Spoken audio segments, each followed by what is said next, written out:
भारत के लिए कुछ चिंताजनक विषय भी है और कुछ गुड न्यूज़ भी है। सबसे पहले मैं चिंताजनक विषय क्या है उसके बारे में बात करूंगा।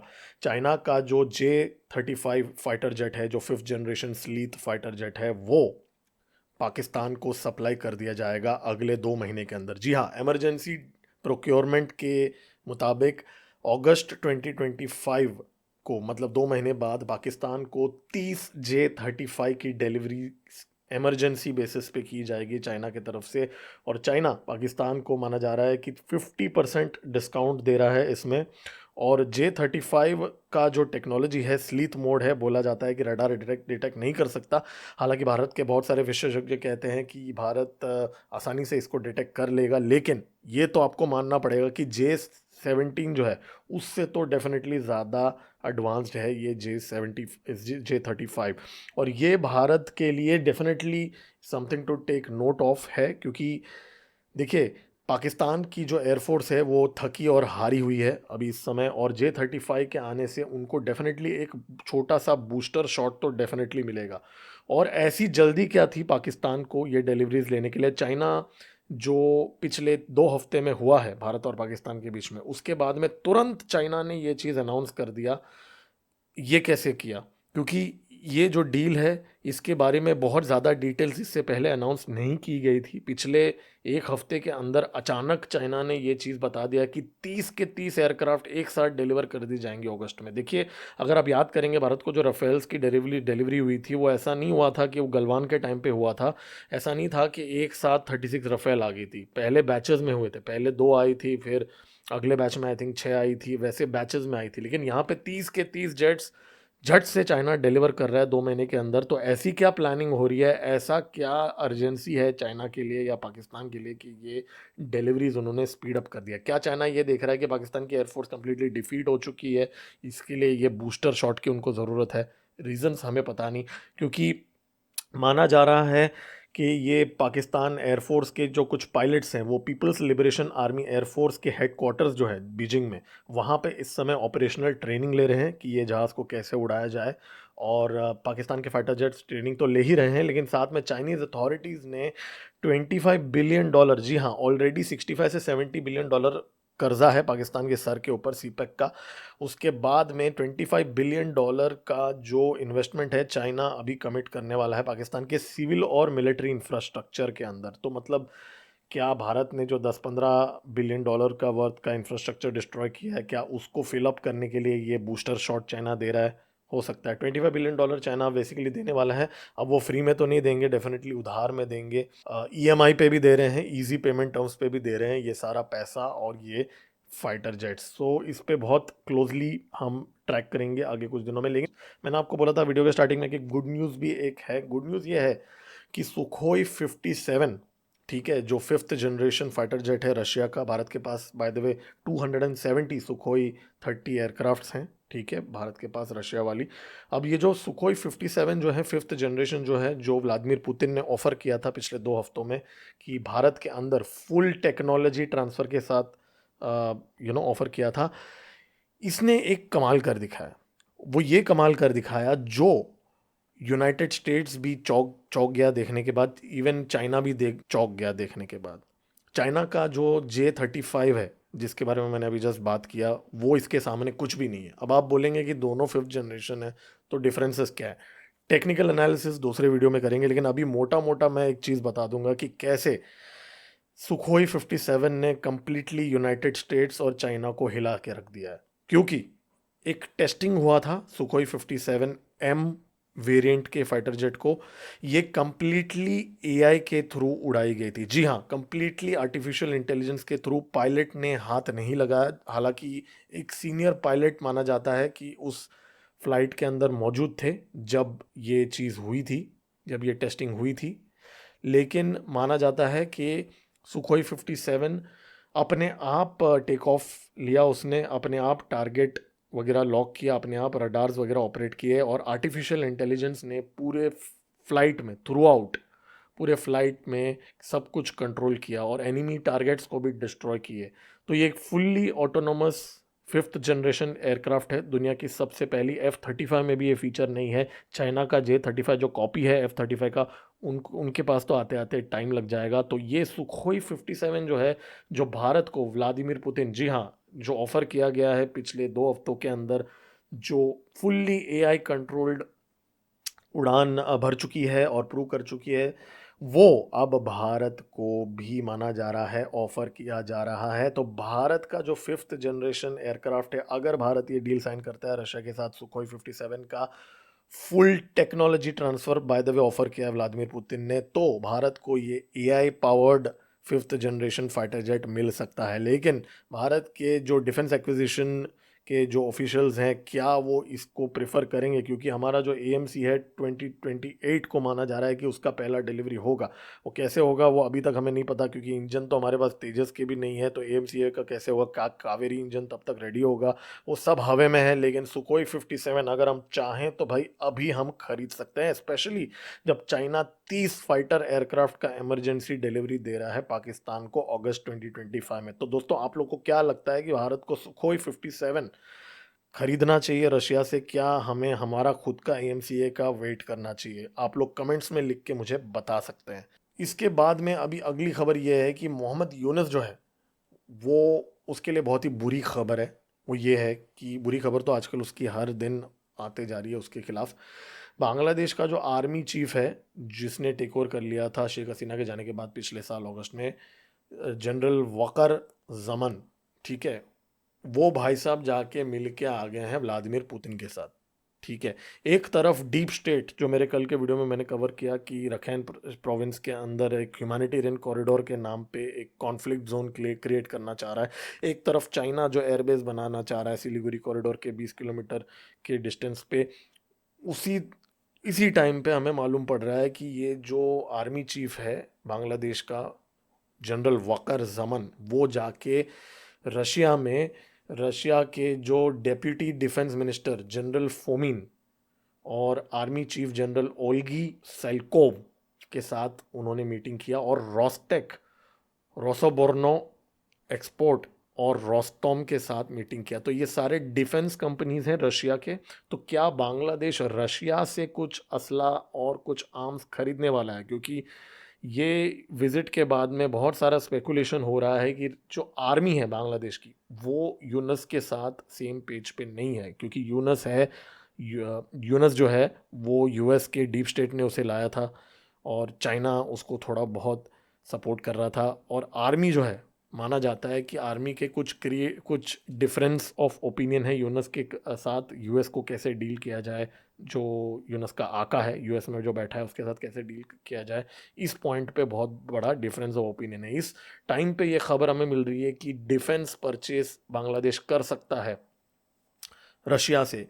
ये भारत के लिए कहीं ना कहीं एक कंसर्निंग चीज़ भी है और एक गुड न्यूज़ भी है। देखिए, गुड न्यूज़ ये है कि भाई अगर रशिया आर्म सप्लाई करता है तो डेफिनेटली भारत का भी यहाँ पे ये रीजन में थोड़ा सा इन्फ्लुएंस होगा, रशिया का भी थोड़ा इन्फ्लुएंस होगा, वो भारत के लिए अच्छा है। लेकिन बैड न्यूज़ ये है कि देखिए, ऑब्वियसली अगर बांग्लादेश चाइना और यूएस के कंट्रोल में आ जाता है और रशिया वहाँ पे इन्वॉल्व हो जाता है बांग्लादेश के साथ, तो एक कहीं ना कहीं थोड़ी सी कंसर्निंग चीज़ तो है। तो यहाँ पे ये चीज़ हमको बहुत क्लोजली मॉनिटर करने का पड़ेगा। लेकिन बांग्लादेश के यूनस को एक और बैड न्यूज़ का सामना भी करना पड़ रहा है कि भाई मैक्रोन ने उससे मिलने से मना कर दिया। जो मोहम्मद यूनस है, उसने रिक्वेस्ट किया था कि जो जो third United Nations ocean conference हो रहा है उसमें वो जाने वाला था, और ढाका से, फ्रांस में। और वहाँ पे माना जाता है यूनस वहाँ उस ट्रिप में सिर्फ और सिर्फ मैक्रोन से मिलने के लिए जाने जाने वाला था। लेकिन मैक्रोन के जो ऑफिशियल्स है, फ्रेंच ऑफिशियल्स हैं, उन्होंने उसको मना कर दिया आने से, और कहा कि भाई मैक्रोन की जो शेड्यूल है वो बहुत ही फुल है, तो इसलिए वो नहीं मिल सकता, ऐसा रीज़न उन्होंने दिया है। तो इसके बाद में यूनस ने अपना ट्रिप ही कैंसिल कर दिया। मतलब यूनाइटेड नेशंस का जो ओशन कॉन्फ्रेंस था जो उसको अटेंड करना था, वही उसने कैंसिल कर दिया। मतलब वो सिर्फ मैक्रोन का चाटने के लिए जा रहा था और मैक्रोन ने उसको भगा दिया, और वो नहीं अभी मिल रहा है। अब भारत ने जो 33 कंट्रीज़ जो हैं जिनको पिक किया है, जहाँ पे आउटरीच प्रोग्राम जो मैंने पिछले वीडियो में बात किया, और उनको कैसे चूज़ किया, बेसिकली वो चीज़ विक्रम मिस्री ने आज क्लैरिफाई किया कि 15 जो है वो यूनाइटेड नेशन सिक्योरिटी काउंसिल के मेंबर्स हैं, और उसके बाद में आगे वो कंट्रीज़ भी हैं जो आगे बन सकती हैं मेंबर्स। जयशंकर जी इस समय यूरोप के टूर पे हैं, 6 दिन के टूर पे हैं, और वो मिले थे नेदरलैंड के प्राइम मिनिस्टर के साथ। नेदरलैंड के जो प्राइम मिनिस्टर है डिक शूफ, उन्होंने भारत को सपोर्ट किया है काउंटर टेररिज्म एक्शन में। तो हालांकि ये पब्लिकली तो सब लोग करते हैं, इससे कुछ खास फर्क तो नहीं पड़ता। उनके फॉरेन मिनिस्टर से भी जयशंकर जी मिले थे, और उनके डिफेंस मिनिस्टर के साथ भी। तो डिफेंस कोऑपरेशन, सेमीकंडक्टर्स, एआई वगैरह की बातें भी वहाँ पे हुई हैं। और जयशंकर जी, जैसे मैंने पिछले वीडियो में कहा था, डीप स्टेट के लोगों के साथ भी मिल रहे हैं। जी हाँ, जो ट्रम्प जो हैं आजकल एंटी इंडिया बन चुके हैं, उन उसको काउंटर करने के लिए अब जयशंकर जी यूरोप के जो इलाइट्स हैं, डीप स्टेट के जो लोग हैं, उनसे डायरेक्टली नेगोशिएशंस करने के लिए भी गए हुए हैं, ऐसा माना जा रहा है। तो वहाँ पे जाके बहुत सारे जो थिंक टैंक्स हैं, जो डीप स्टेट के आउटलेट्स हैं, उन सब से जाके जयशंकर जी मिले हैं। अब इससे खास तो कुछ फ़र्क नहीं पड़ेगा, लेकिन बैकडोर टॉक्स हो रहे होंगे, बहुत क्लोजली मैं इसको ट्रैक करूँगा। पाकिस्तान जो है वो थोड़ा सा, उसको अभी थोड़ा सपोर्ट किया जा रहा है चाइना की तरफ से। वो कैसे? क्योंकि मैंने कल के वीडियो में आप लोगों को बताया था कि भारत और अफगानिस्तान मिलके एक डैम कंस्ट्रक्ट कर रहे हैं काबुल रिवर के पास, राइट? जो डैम खैबर पख्तूनख्वा एरिया में जो पानी जाता है, उस एरिया में केपीके में जो पानी जाता है, उसके पानी का बहाव को रोका जाएगा। 4000 हेक्टर्स का इरिगेशन अफगानिस्तान में किया जाएगा, और 20 लाख गैलन्स ऑफ वाटर अफगानियों के लिए दिया जाएगा उस डैम के वजह से, राइट? अब चाइना क्या कर रहा है, वो जैसे ही वो न्यूज़ आया, झट से फिर चाइना ने अपने जो मीडिया, मेन स्ट्रीम मीडिया के अंदर जो टट्टू हैं, उनको बोला कि भाई तुम भी आर्टिकल छाप दो कि हम भी पाकिस्तान के साथ एक फ्लैगशिप डैम बनाएंगे। हालांकि ये प्रोजेक्ट जो है, जो अभी ये फ्लैगशिप डैम जो है जिसकी मैं अभी बात कर रहा हूँ, ये 2019 में ही साइन हो गया था। लेकिन जो मेन स्ट्रीम मीडिया, उन्होंने अचानक से ये आर्टिकल क्यों छापा कल? क्या वो एक काउंटर सायोप अटैक था कि भारत ने अफगानिस्तान के साथ डैम अनाउंस कर दिया, तो जी हमको भी कुछ करना था, इसके लिए चाइना ने उनको बोला कि भाई चाबी दिया, और बोला कि भाई एक आर्टिकल छाप दो। तो कल के आर्टिकल में ये आया था कि ये जो 2019 का जो डील है, ये Mohammed hydro power project Pakistan के केपी के प्रोविंस में बना रहा है चाइना, और इससे 800 मेगावाट्स का पावर सप्लाई और 300 मिलियन गैलन्स का वाटर पेशावर में सप्लाई किया जाएगा। और इसमें फ्लड कंट्रोल और इरिगेशन पर्पस के लिए भी ये हो रहा है। तो अभी जो पाकिस्तान के जो डेप्यूटी पीएम जो हैं अभी चाइना के अंदर मौजूद है, उसमें माना जा रहा है कि ये चीज़ें भी डिस्कस हो रही है। तो ठीक है, एक डैम से क्या फ़र्क पड़ता है। बहुत बड़ी गुड न्यूज़ भारत के लिए यह है कि ट्रंप ने बहुत कोशिश की एप्पल को भारत में इन्वेस्ट ना करें, ऐसा इंकरेज करने के लिए, डिस्करेज करने के लिए। लेकिन फॉक्सकॉन ने अनाउंस कर दिया कि भारत के अंदर 1.5 बिलियन डॉलर इन्वेस्ट कर रहा है वो इस साल। ऐसा नहीं है कि अगले साल या फ्यूचर में, इस साल 1.5 बिलियन कैश इन्वेस्ट कर रहा है भारत के अंदर एप्पल के प्रोडक्ट्स को मैन्युफैक्चर करने के लिए। ये फॉक्सकॉन की जो सिंगापुरियन सब्सिडरी है, उसने ये डिस्क्लोज किया है रेगुलेटरी फाइलिंग के अंदर। और ये सदर्न इंडिया में, मतलब भारत के साउथ में, खास करके आई थिंक तमिलनाडु में और कुछ और जगहों पे एप्पल के प्लांट्स यहाँ पे लगाए जाएंगे मैन्युफैक्चर करने के लिए। और जस्ट मैं आपको एक बात बता दूं, पिछले 12 महीनों में 22 billion dollars worth iPhones Bharat में मैन्युफैक्चर हुए हैं पिछले 12 महीनों में ऑलरेडी। और अगले साल माना जा रहा है कि 50% ये इंक्रीज होने वाला है। मतलब अगले साल 30 से 40 billion dollar worth of iPhones Bharat से मैन्युफैक्चर होंगे। तो बहुत ही फुल स्पीड में एप्पल ने कमिट कर दिया है भारत के अंदर मैन्युफैक्चरिंग करने के लिए। चाइना से फैक्ट्रीज शिफ्ट हो रही हैं। ट्रंप ने कोशिश किया था पिछले साल, टिम कुक को बोला था, पिछले वीडियो में मैंने बताया था कि भाई भारत के अंदर इन्वेस्टमेंट मत करो। टिम कुक ने उस मीटिंग के बाद में अलग से स्टेटमेंट देके क्लैरिफाई कर दिया कि भाई वो भारत में मैन्युफैक्चरिंग करके रहेगा एप्पल के प्रोडक्ट्स। तो अब उसके बाद में हम देख रहे हैं कि फॉक्सकॉन ने 1.5 बिलियन डॉलर कैश का इन्वेस्टमेंट किया। दोस्तों, ये पाकिस्तान की तरह भीख मांगा हुआ लोन नहीं है आईएमएफ से, ये इन्वेस्टमेंट है, ये कैश है, रोकड़ा है ये। और भाई एक और खबर है, अगर कॉमेडी न्यूज़ आता ही रहता है पाकिस्तान से, तो लेटेस्ट कॉमेडी न्यूज़ ये है कि जो Pakistan so called army chief है आसिम मुनीर, उसने खुद को ही प्रमोट कर दिया है फील्ड मार्शल का रैंक देके। मतलब फील्ड मार्शल का रैंक आखिरी बार आयूब खान, जो उसका prime minister, so called prime minister, army chief था उस टाइम पे 1959 में, उसने खुद को दिया था। और उसके बाद में अब आसिम मुनीर ने खुद को दिया है। ऑपरेशन बनियान जो है ना, कच्चा बनियान वाला ऑपरेशन है, बनियान मरसूस सो कॉल्ड जो भी ऑपरेशन है उसमें सक्सेस के लिए उसने खुद को ही ये दिया है। तो भाई सही है, सही देश है भाई, डिल्यूशन में जीते हैं। हारे हुए वॉर के बाद खुद को प्रमोट करना हो करते हुए, 11 एयरबेस डिस्ट्रॉय होने के बाद खुद को प्रमोट करते हुए पहली बार हम देख रहे हैं किसी को।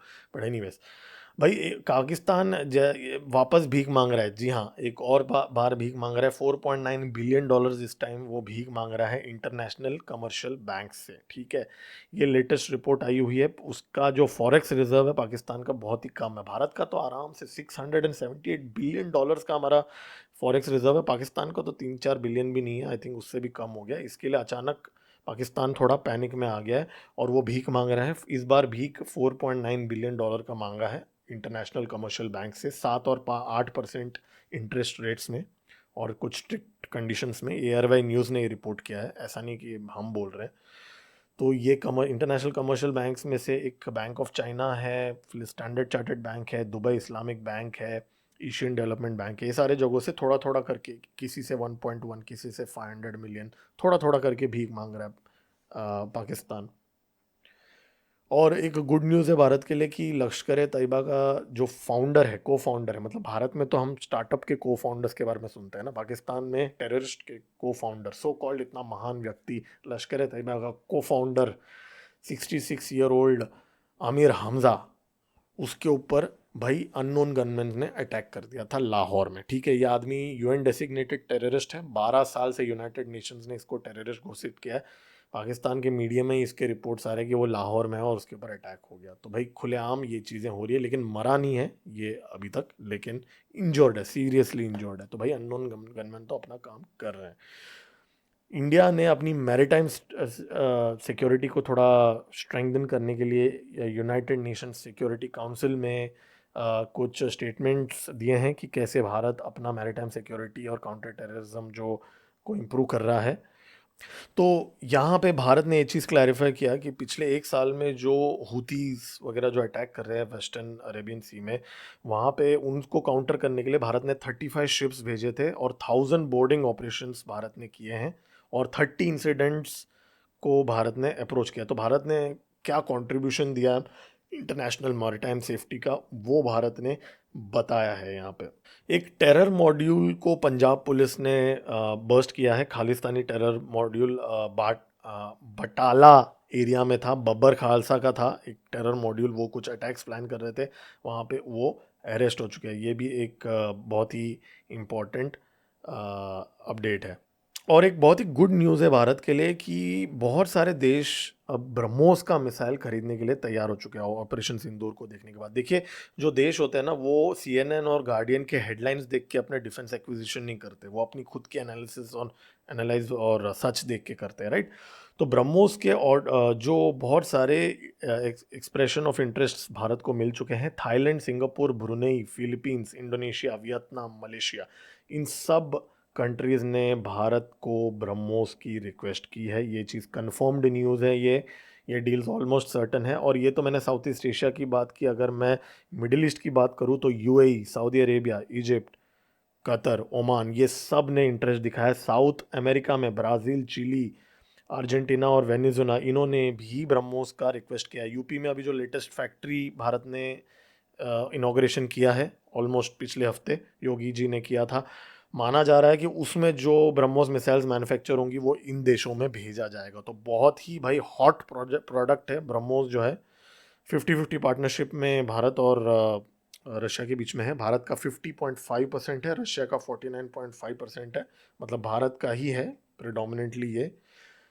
लेकिन हाँ, एक चीज़ है, कोई भी देश को जब भारत अगर ब्रह्मोस को किसी को बेचना चाहता है तो रशिया से परमिशन लगेगा, ये कंडीशन है हमारा डील जो रशिया के साथ है। तो ऑलमोस्ट 15 से 20 कंट्रीज़ ने एक्सप्रेशन ऑफ इंटरेस्ट दिखा दिया है। तो भारत के, मुझे ऐसा लगता है, अकॉर्डिंग टू एनालिस्ट भी ये बोलते हैं कि billions of dollars worth BrahMos के मिसाइल्स हम बेचने वाले हैं और बहुत सारा पैसा कमाने वाले हैं। यूनाइटेड स्टेट्स ने भाई देखा भारत का आकाश तीर और देख के भाई थोड़ी सी उनको भी थोड़ा अंदर, अपने अंदर आग लग गई है। अभी golden dome missile shield system का अनाउंस किया है डोनाल्ड ट्रंप ने ट्यूसडे को। डोनाल्ड ट्रंप ने बोला है कि $25 बिलियन का इनिशियल फंडिंग होगा और इवेंचुअली ये $175 बिलियन का गोल्डन डोम शील्ड जो है रहेगा। ये 3 साल के अंदर ऑपरेशनलाइज हो जाएगा। ऐसा नहीं है कि ये भारत की तरह 10-20 साल का प्रोजेक्ट है, 3 साल के अंदर ये हो जाएगा। बहुत ही महंगा है, 175 बिलियन डॉलर्स खर्चा कर रहा है यूएस। और जो यूएस स्पेस फोर्स का जो जनरल है माइकल ग्यूटलिन, वो लीड करेंगे इसको। और कनाडा अचानक बोल रहा है कि उसको भी इस गोल्डन डोम के अंदर पार्टिसिपेट करना है। तो कल तक लड़ रहे थे, आज उसको गोल्डन डोम का पार्ट बनना है। तो गोल्डन डोम का जो आइडिया है बेसिकली वो क्या करने वाला है, वो इंटरकॉन्टिनेंटल बैलिस्टिक मिसाइल्स जो हैं आईसीबीएम्स और हाइपरसोनिक वेपन्स जो हैं उसको इंटरसेप्ट करेगा। तो बेसिकली जैसा हमारा आकाश तीर है या आयरन डोम है, वो जो छोटे मिसाइल्स होते हैं ना, रॉकेट्स वगैरह होते हैं, उसको इंटरसेप्ट करता है। ये जो है बैलिस्टिक मिसाइल्स और हाइपरसोनिक वेपन्स को पूरे देश को कवर करेगा, पूरा वास्ट कंट्री को कवर करेगा सारे दिशाओं से। तो ये गोल्डन डोम है, ये चाइना और रशिया को काउंटर करने के लिए ये किया जा रहा है। और आर्मी ने ऑफिशियली एक इंटरेस्टिंग स्टेटमेंट दिया है कि गोल्डन टेम्पल के अंदर कोई एयर डिफेंस गन्स नहीं लगाए गए थे। तो बहुत लोग इसमें थोड़ा कंट्रोवर्सी क्रिएट करने की कोशिश कर रहे थे कि जो हमारे जो lieutenant general Sumer Ivan the चुना जो है, वो एएनआई के इंटरव्यू में उन्होंने कहा कि गन्स डिप्लॉयड थे गोल्डन टेम्पल के पास, ऐसा उन्होंने कहा था। लेकिन अब ऑफिशियल स्टेटमेंट जो है इंडियन आर्मी ने ये किया था कि एयर डिफेंस गन्स जो प्रेमाइसिस के अंदर नहीं, गोल्डन टेम्पल के अंदर नहीं रखा गया था। मतलब श्री दरबार साहिब अमृतसर के अंदर नहीं रखा गया था, बट उसके आसपास के एरिया में रखा गया था। तो ये क्लैरिफिकेशन दिया है इंडियन आर्मी ने। तो ये थे आज के अपडेट्स। मैं और अपडेट्स देते रहूँगा। मेरा नाम है गिरीश और आप देख रहे हैं एम जियो पॉलिटिक्स। अगर मेरे चैनल को सब्सक्राइब नहीं किया है तो आप कर सकते हैं, इस वीडियो को आप लाइक भी कर सकते हैं। जय हिंद।